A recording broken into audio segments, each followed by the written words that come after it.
સુધારો બીજમાં થાય છે, વૃક્ષમાં નથી થતો. એવી રીતે જો આપણે ઉત્તમ તેજસ્વી બાળકને જન્મ આપવો હોય તો આપણે પ્રી પ્લાનિંગથી જ તે ડ્રીમ ચાઇલ્ડનો જો સ્વપ્ન કરશું તો બાળક સંસ્કારી અને તેજસ્વી અને જેવું આપણે ડ્રીમ કરીએ છીએ એવું બાળકને આપણે જન્મ આપી શકશું.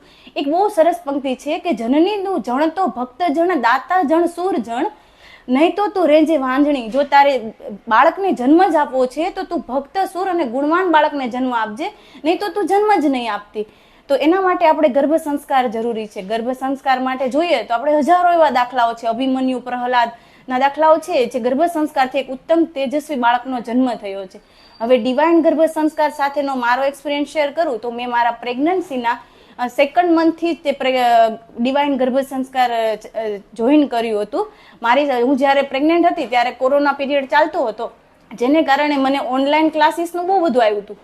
પણ મારે ઓનલાઈન કરતાં મારે ડિવાઇન ગર્ભ સંસ્કાર જોઈન કરવું હતું, કારણ કે હું મારા બાળકને એવું વાતાવરણ આપવા માંગતી હતી કે જેનાથી હું એને ઉત્તમ સંસ્કારોનું સિંચન કરી શકું. અને એ વાતાવરણ મને ડિવાઇન ગર્ભ સંસ્કારના માધ્યમથી, તરુણા મેમના માધ્યમથી મળ્યું. એક વાત કહું તો હું તરુણા મેમને ક્યારેય મેમ કહેતી જ નથી, હું એને માં કહું છું. કારણ કે જ્યારે કોઈ પ્રેગ્નેન્ટ હોય ત્યારે આપણે માં જે રીતે બાળકનું ધ્યાન રાખે છે એમ તરુણા માં છે એ મારું ધ્યાન રાખ્યું છે. મને ડગલે ને પગલે હરેક ક્વેશ્ચન આન્સર હોય કે હેલ્થ રિલેટેડ ક્વેશ્ચન હોય, હું મેમને રાત્રે 12 વાગે પણ કોલ કરતી તો મને મેમે આન્સર આપ્યો છે. મારી સાથે ઇવન હોસ્પિટલમાં પણ મેડમ આવેલા છે.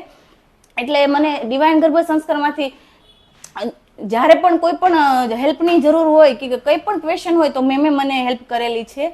હવે જોઉં તો જ્યારે ડિવાઇન ગર્ભ સંસ્કારનો ટાઈમ આવતો ત્યારે હું વિચારતી કે આજે જવું છે, પણ મારું બાળક જ કહેતું કે મમ્મી આજે તો આપણે ડિવાઇન ગર્ભ સંસ્કારમાં જવાનું છે. એ અંદરથી જ ખુશ થતું કે આજે દિવસ છે કે આપણે ક્લાસે જવાનું છે. એટલે એ વાતાવરણ મળ્યું છે કે મારા બાળકને પણ મજા આવતી અને મને પણ મજા આવતી. અને એના હેલ્થ રિલેટેડ મેં મારા 4.5 કિલોના બાળકને જન્મ આપ્યો હતો. મને મેડમે શું જમવાથી લઈ અને કઈ રીતે રહેવું અને કઈ રીતે બાળકને સિંચન કરવું, હાલરડા ગાવાય, બધું જ મેં મેડમ પાસેથી શીખ્યું હતું. અને આજે એ બાળકને મેં જન્મ આપ્યો હતો. મારા બાળકનો જન્મ થયો ત્યારે હોસ્પિટલમાં પણ એમ કીધું હતું કે આટલું હેલ્ધી બાળક છે કે લાગે છે કે હનુમાનનો જન્મ થયો છે.